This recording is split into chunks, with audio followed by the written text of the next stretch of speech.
Hello, everyone, and welcome to Hope. My name is Tammy Lynn Connors, and this is my YouTube channel and podcast, helping other people evolve. I am so excited to have my new friend, Lucy, on here today. How are you, Lucy? I'm doing well. How are you? I'm fantastic. So you're in Florida, correct? Yes, ma'am. Yeah, you guys are buckling down there right now, huh? Yeah. Yeah. Well, we'll say some prayers for Florida. Everybody say extra prayers for Florida whenever you hear this, even if it's after hurricane season, stay extra Yeah. prayers for them. So what my mission and vision with Hope is just to help people that feel like they're struggling by themselves. I feel like in the world today, especially in the last 2 years, what we've all been through, there's so many people at home and they just feel like they're all alone in their struggles. Well, unfortunately, there's a lot of people that have went through struggles, but fortunately, God seems to put these people in my life that have gotten to a strength. So I am blessed because we share these stories, hoping that maybe if you're that person at home, not hoping you're that person at home, but if you are that person at home, feeling like you can't get out of bed today, maybe you'll hear Lucy's story, maybe you'll hear Kyle's story, maybe you'll hear Jason's story and get out of bed that day, right? And just walk outside and just take a deep breath and say, if they did it, I can do it. And so that's what this is all about. So I'm super excited. I met Lucy once again. I like to tell you guys how I meet people because God just has a way, I say it's God, whatever you believe, universe, whatever you want to say, but I believe God, his way of putting people in my life. So I've been following Lucy on TikTok and I was following her and I was like, all right, I'm going to shoot her the message and see if she'll be a guest. And we worked on it. It took us a little while to get here, but I'm super excited, Lucy, to hear your story. So wherever you want to start with your story, where you're at today, how it all began, and let's just talk. All right. I'll bring it to the beginning. When I started using at an early age, probably about 13, started drinking and taking pills and doing the self-cutting and stuff like that. Just really not liking myself very much. So I turned to those things to kind of numb myself. And that just progressed. I dropped out of high school when I was 15 and moved out of my parents' house. There's no way they were going to stop me. I was going to do whatever I wanted anyway. So I just kind of left home and thought I could do it on my own, and got into some really bad relationships, in and out of relationships that were very toxic and abusive. And I was lucky to get out alive on a couple of them, and you would think that that would be enough for me to be like, hey, let's kind of get it together here. But it wasn't, a few stitches later, it wasn't enough for me. So I just kept going with it. Didn't really get into anything too heavy, but the drinking was definitely out of hand. It had taken over my life. I was also still kind of am a workaholic. So I thought, okay, well, I'm working, so I don't have a problem. Everything's fine. I'm still functioning, I'm still paying my bills. So I want to say probably about 17, 18 is when it got really, really bad. I got to a really bad relationship and put myself into a situation, that I couldn't get out of. I ended up getting raped, and I let that define me for a very long time. It's like, you know what, the victim mode, right? Because I allowed it to take me over, and that was another excuse for me to keep using.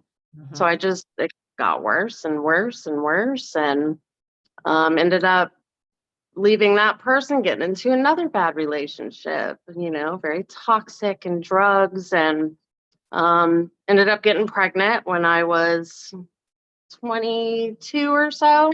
Okay. Knew that I could not take care of a baby. Ended up getting an abortion, which was very regretful. It's not something I'm proud of, but it was the choice that I made because I chose alcohol and drugs over, taking care of a baby. I was selfish. It was hard, it was hard dealing with all that. And this whole time, it never occurred to me that, hey, maybe I should reach out and ask for help. Right. Never even crossed my mind. Never.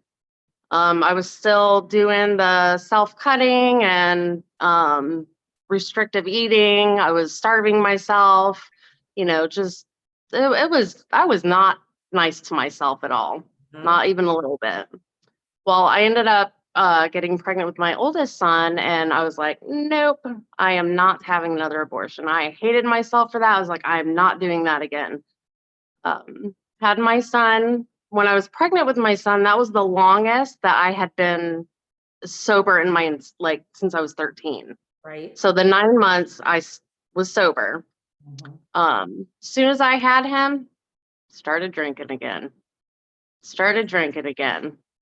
And then he was 4 years old, and I'm like, you know what? I can do this. I'm going to stop drinking, because that's the problem, is the drinking, right? It's nothing that's going on up here. Oh, It's not all, at all. yeah, it's the poison. It has nothing to do with me, you know? So I quit drinking for 4 years, you know, and I put the mask on that I was happy and everything was fine, and look how good I'm doing. And see, I didn't need help from anybody. Well, Mhm. inside I was dying. You know, Mhm. it was eating me up inside. I was like, I knew something was wrong, but my pride got in the way of asking for help. You Mhm. know, I Yeah. was taught that you did it on your own. You don't ask for help. It's a sign of weakness. It's not a sign of strength. So I carried that with me. Um, did the four years, white knuckled it the entire time. Couldn't do it anymore. Ended up relapsing, you know. And I don't even want to say that it's a relapse, because I wasn't technically fully clean, because I was doing other addictive behaviors with food Mm. and the work. And so really I wasn't clean, Right. I if see. you know what I mean. Yes. So um after that, I relapsed really hard, and then I met my now husband, and I ended up getting pregnant with my second son. So I stopped for the 9 months again, put the mask back on, like everything's fine, and had my son and started drinking again. But now I was closet drinking. I was Mm. like, oh, it's wine. I didn't drink wine before, so it's okay because it's wine. Except I Mhm. would lock myself in my bathroom for 2 hours and drink bottles and bottles of wine. Mm. Well, one night it got really out of hand, and I was on an all night bender. My husband got up to take the kids to school, and I couldn't take it anymore. I was literally crumbling inside. Mm. I was still cutting myself. I'd been doing that my whole life. Um, Finally, I was like, you know what? I'm done. I can't do this anymore. Got my husband's gun, loaded it. I'm like, this is it. Like, I'm done. I can't do this. I love my kids so much, but I can't do this anymore. Put the gun in my head. I was gonna blow my brains out, and I'm not religious person, but God was with me that day. And I put the gun down and just completely fell apart right there by myself on the floor. And I'm like, okay, I cannot do this alone. I need help. Right. So I took my phone and I Google searched rehab centers near me. First one that came up, I called them. You know, they answered a couple times. I kept hanging up because my pride just kept getting in the way. You know, it's like, Right. what are you doing? You know, and finally, I got a hold of them, and I went in that day. They did an evaluation, and I started my counseling, which I'd never been to counseling before. Started my counseling, my rehab, started going to therapy. Finally realized, hey, the poison is not the problem. You got some work Mhm. to do up here in your brain. Your brain's messed up, you know? Yeah. So I figured out I was self-medicating my entire life. Right. I They diagnosed me with bipolar disorder. Okay. I didn't know that I had that. This is how I've been my whole life. I thought this was normal. Right. So, um, PTSD from all the abusive relationships, naturally. A lot of self-hate, shame, guilt, you know, everything that goes along with addiction. But finally it was being brought out and placed in front of me, Mhm. like, hey, this is what's going on. This is why you've been doing this for so long. Right. Now it's time for you to get out of the victim mode and pull yourself together. You have a huge recovery community that's here to help you. My counselor has been with me. He's still with me every step of the way. I have a sponsor now and I can lean on her. I have a huge, huge community.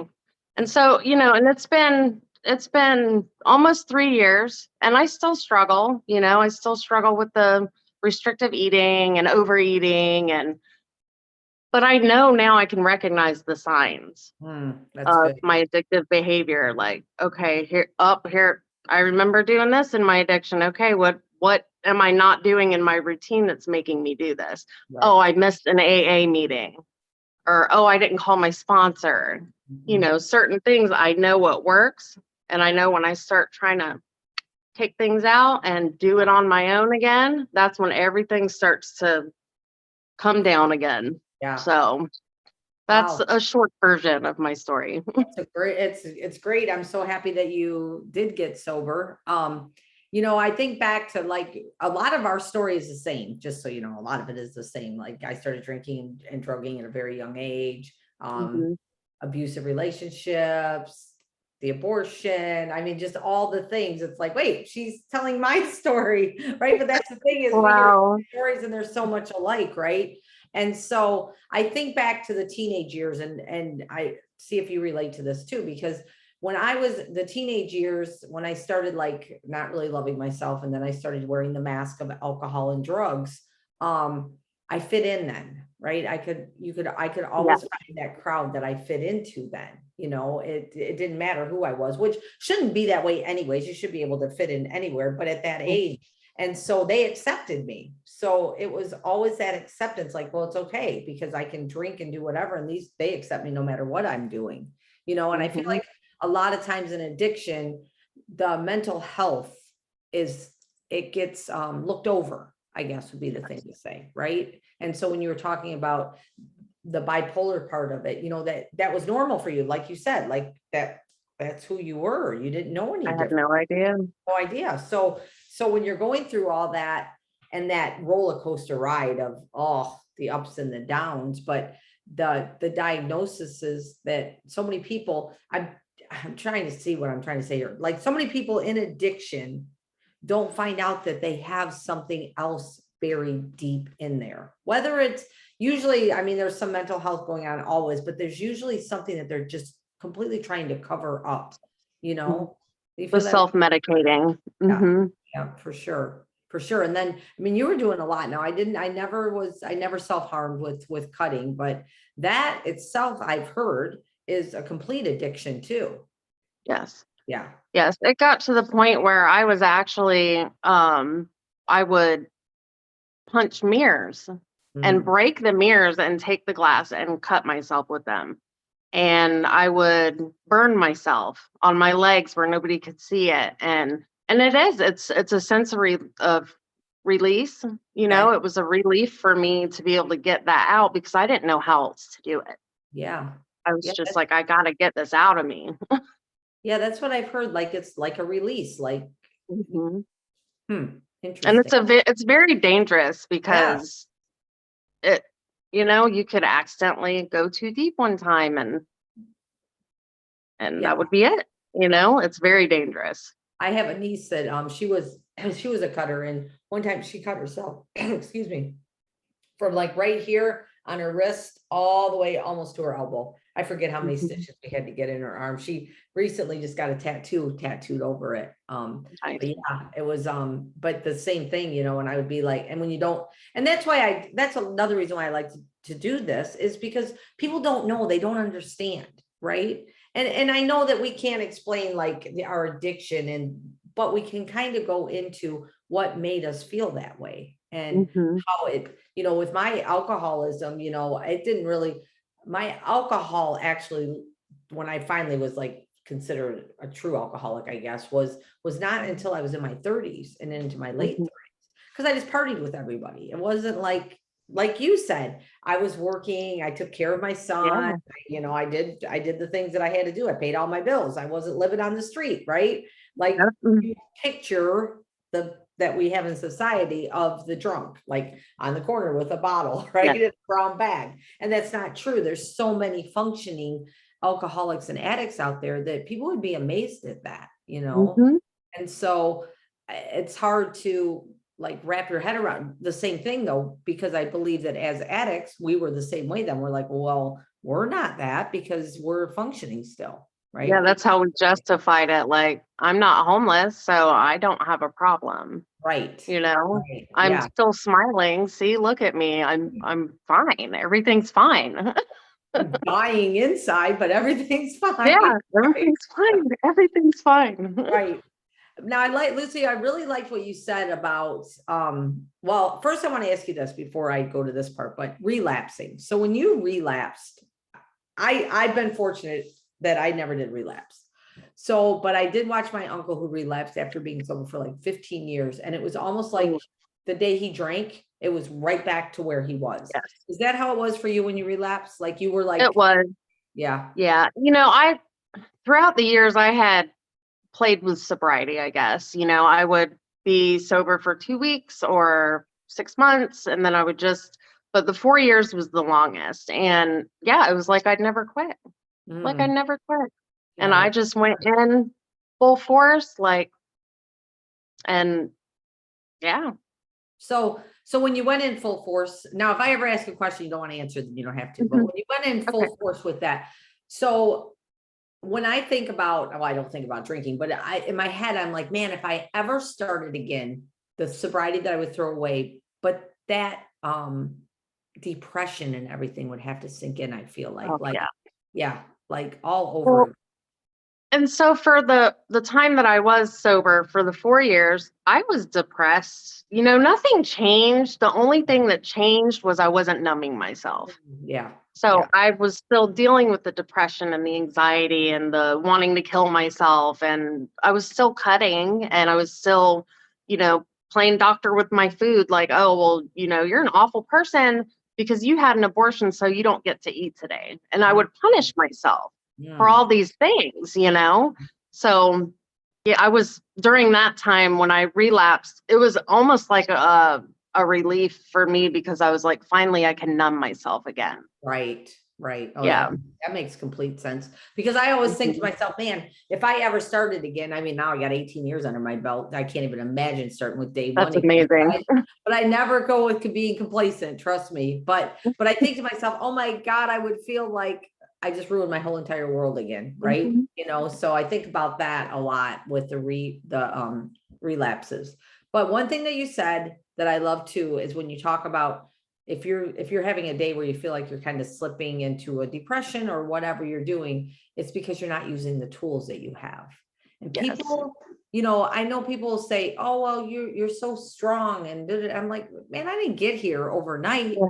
I have a lot of tools that I have to use on a daily basis, and people I don't understand that. actually, I hate when people say that to me, actually. People like, oh, you're so strong. And I'm like, no, I work my ass off. Right, right, right. I work my ass off.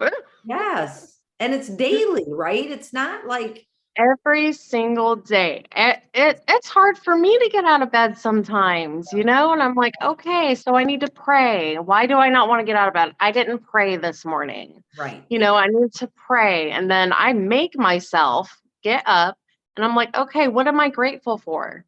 I have a Mhm. roof over my head.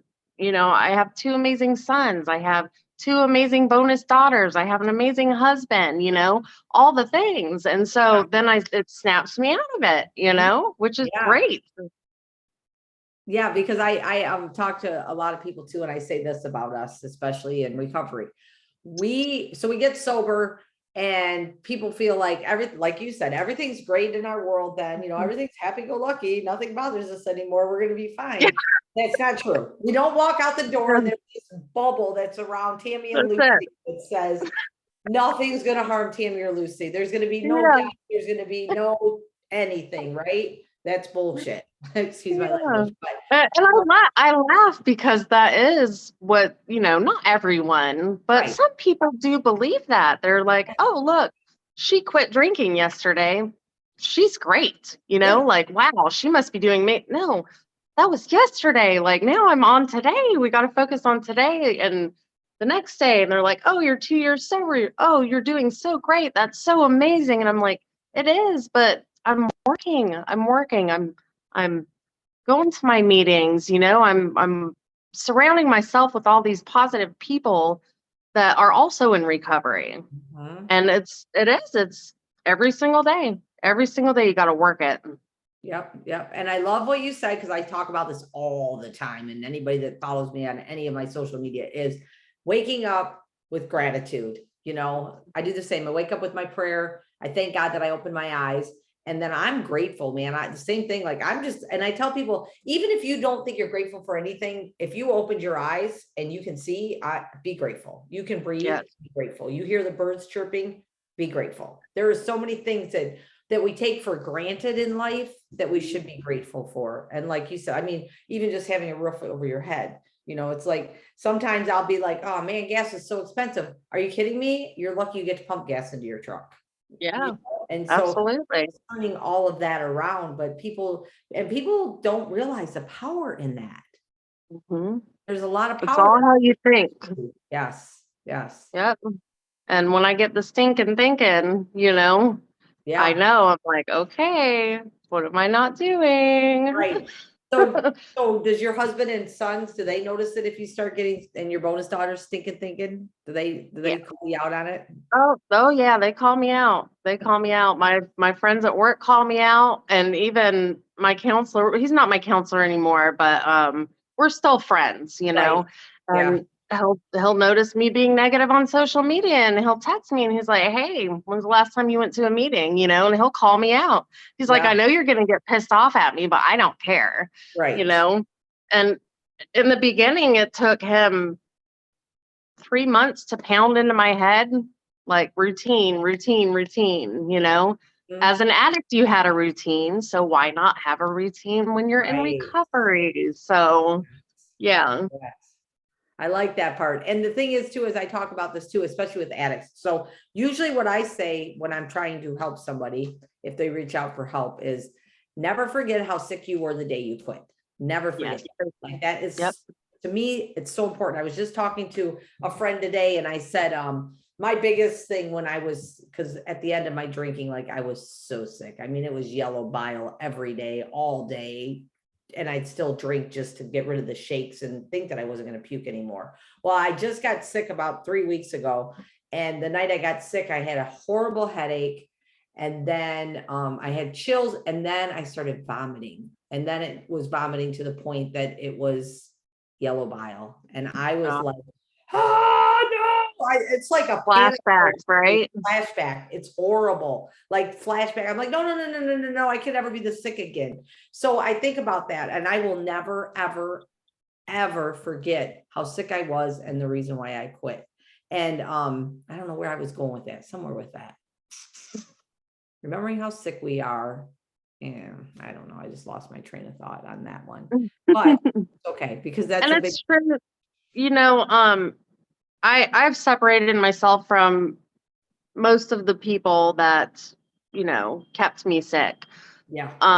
Occasionally I'll run into a person here or there, and my son and I were at a get together, and there was a person there that was drunk. Mhm. And it's a person that I used to hang out with, and we obviously don't hang out anymore. And he was belligerent.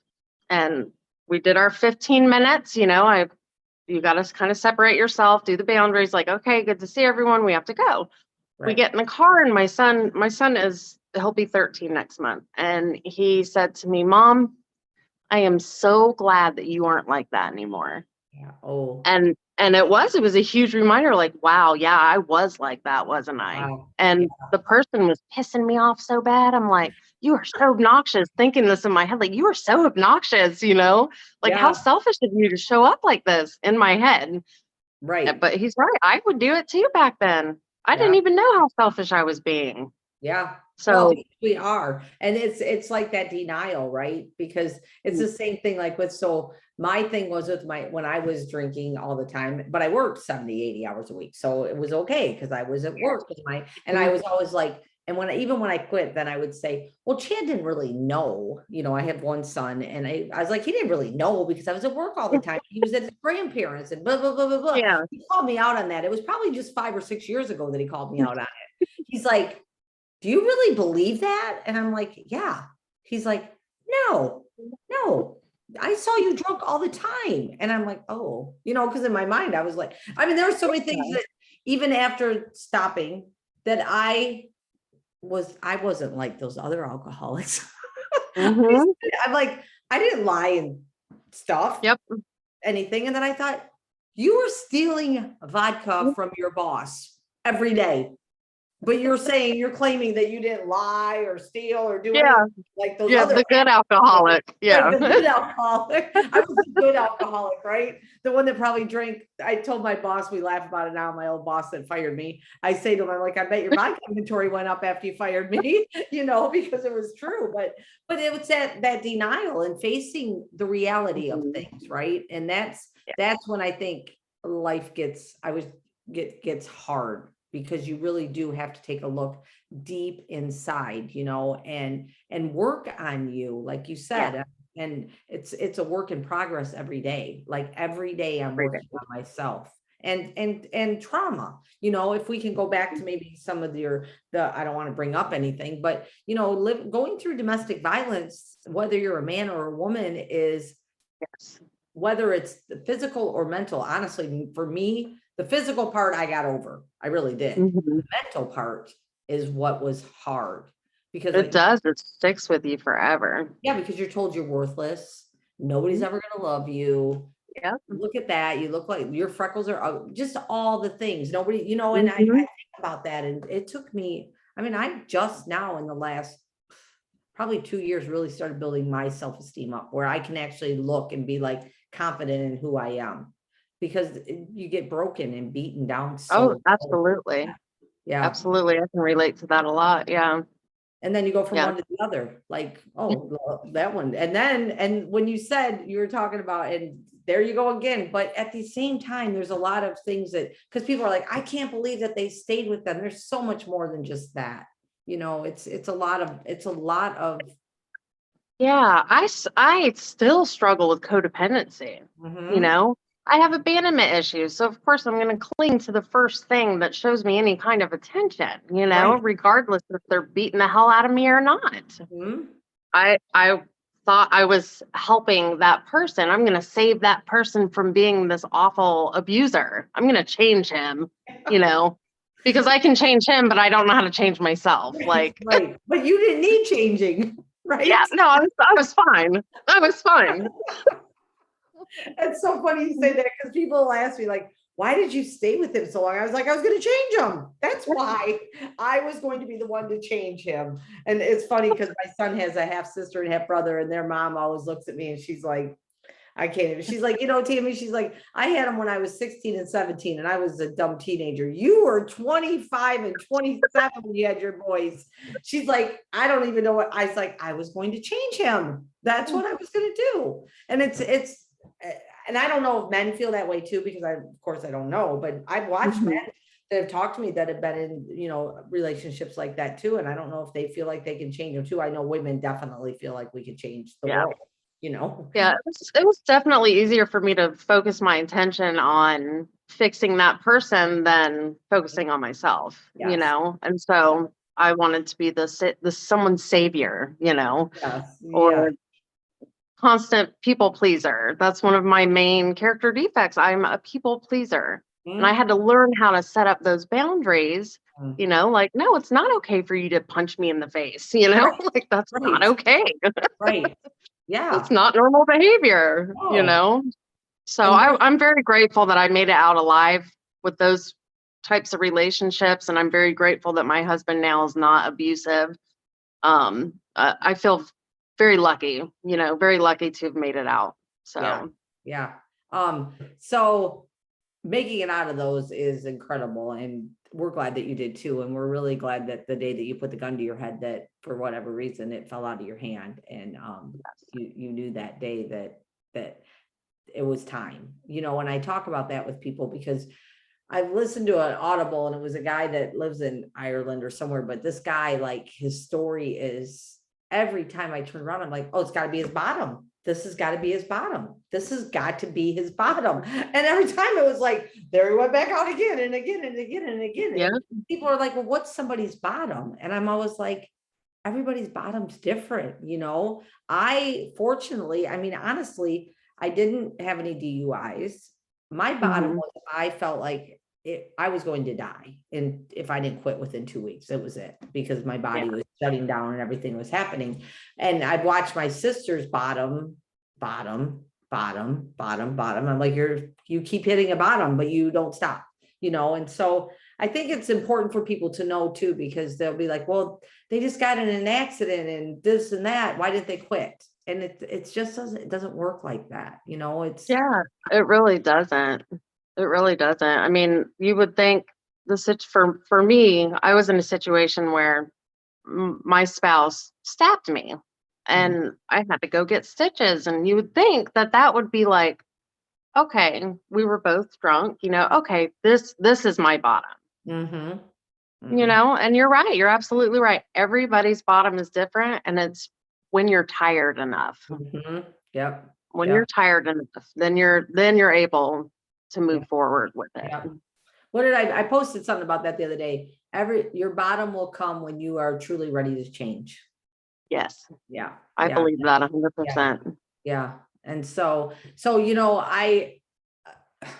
I'm just blessed that you got on here with me today. It just makes me happy. You look like you're a beautiful woman. I Thank love, you. your like outspoken, like, here I am, this is me. I love that. I love that about people when they're like that, it's because that's who you are, it's not sugarcoating anything. Like, now, what do you do for a living, if you don't mind me asking? I'm a chef. Oh, okay. Nice. Yeah. Nice. That's And, when I was in those relationships, I was not allowed to cut my hair. I was not allowed to color my hair. So once I finally got out of all of that, I was like, you know what? I'm doing what I want to do. And I've always wanted a mohawk and I've always wanted to color it. So that's what I'm going to do. good for So you.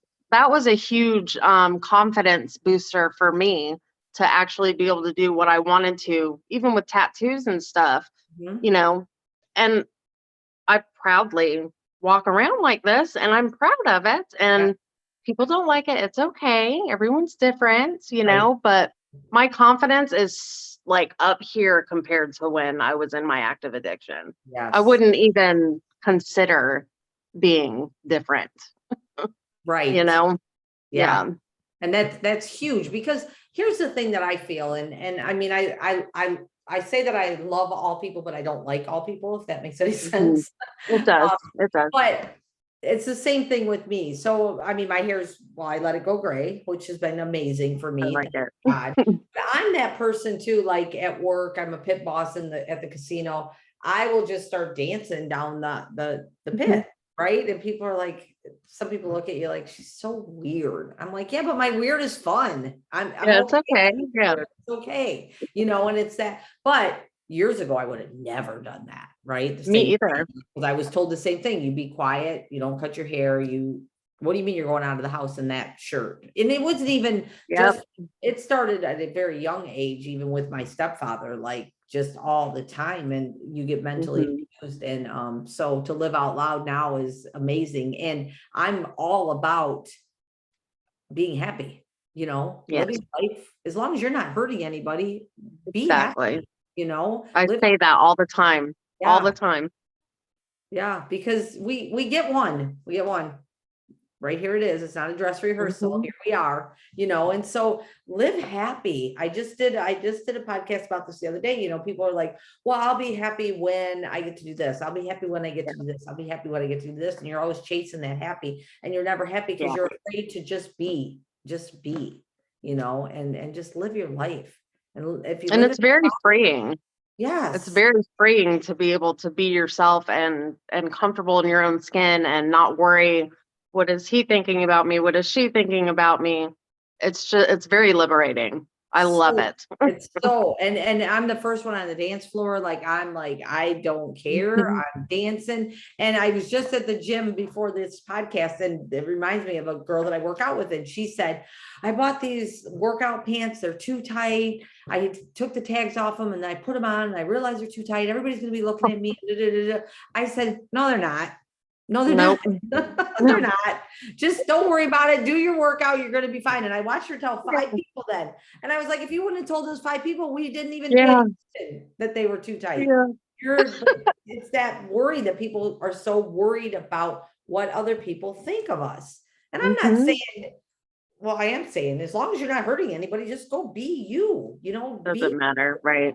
exactly. And it's funny because honestly, the more I am who I am, the more I smile, the more people I'm attracting that are like, oh, well, I can be like that a little bit too. Then I can show my Yeah. little weirdness or whatever you want, oddness or whatever you want. It does it. It helps people to know that they can be themselves, that it's all right.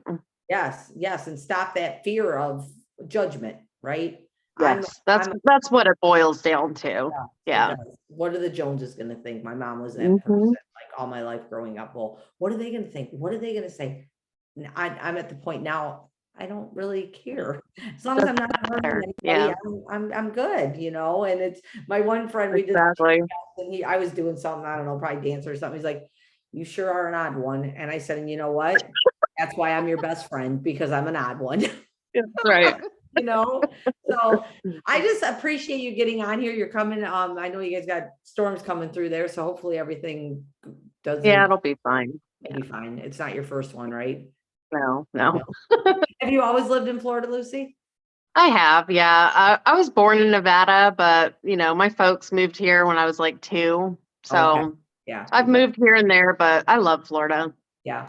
Good. Yeah. Good. What part of Florida are you in? Central Florida, Oh, okay. by the Villages. I'm sure you've heard of the Villages. No. No, Yeah. Ocala area. Oh, okay. Yeah, I've heard of that. Yeah, Yeah. yeah. Nice. Nice. Well, is there any last things that you want to say to anybody on here? Just words of advice? Yes, it's okay to ask for help. Yes. It's okay to be yourself and be kind to yourself. Oh, that's big. That is really big. I think I just posted that today, didn't I? The best Did you? something about self-care is the best way to get rid of Oh, self-hate or something like that. self-hate. Yep, you Yeah, did yeah, post that. yeah.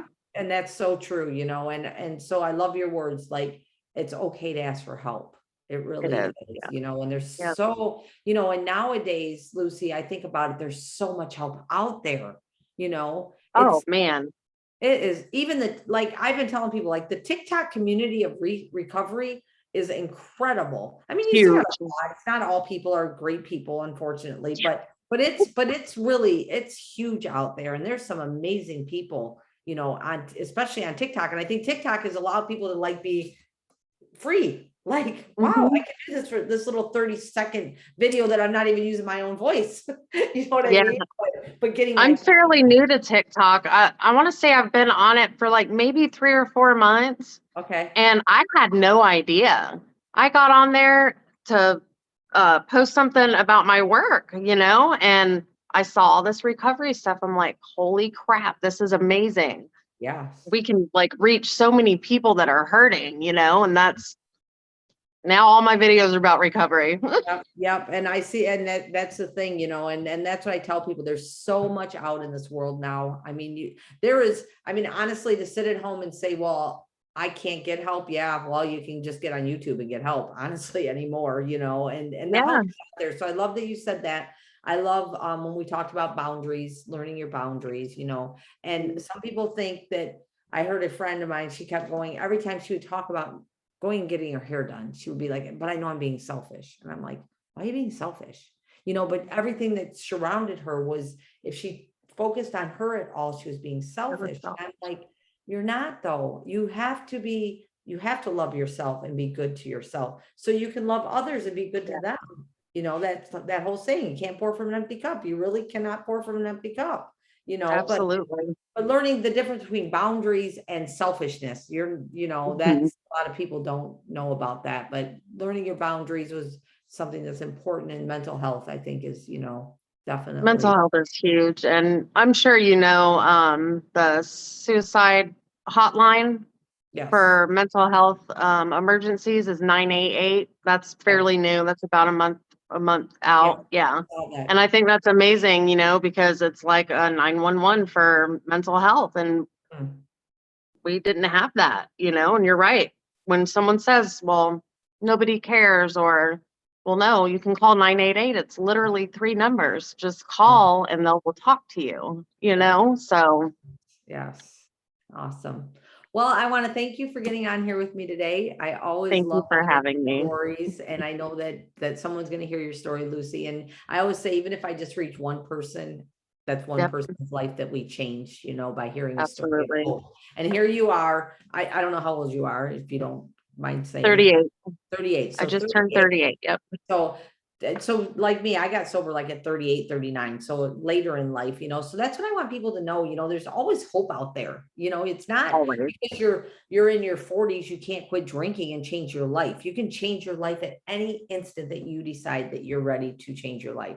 When you are super duper sick and tired of being sick and tired Mhm. every day, you don't have to live that life. And we did Right. say, doesn't mean you're going to wake up tomorrow sober and everything's going to be hunky dory, because now you got to deal with life, right? You got to deal with Yeah. people. And your feelings and your emotions. Yes, they're really there. Honestly, you're not, you've asked them for so long and then all of a sudden. But what I do say, and I'm sure that you agree with me with this, is once you start sobriety and once you start using those tools, it does Yes. get easier. I'm not saying that it's easy peasy, but it gets easier because you have the tools, like Lucy had said, right? Instead of just being like, I get sober for a week and then something happens in life. And then you're like, I'm going to go drink again because that just happened. Well, for me, I'm a big person on this. Well, that was just an excuse. Mhm. Now you have done nothing to try to change. I use this as an example, and I don't use it as an example for me at all. But 2020 was a shit show for everyone on the planet Earth, everybody. Yeah. And on Valentine's Day of 2020, my best friend, who had been clean for 5.5 years, took a Percocet, and it was fentanyl, and we lost him at 34 years old. April that year, April 3rd, my good friend in Arizona, her ex-husband to be, shot and killed her 14 times.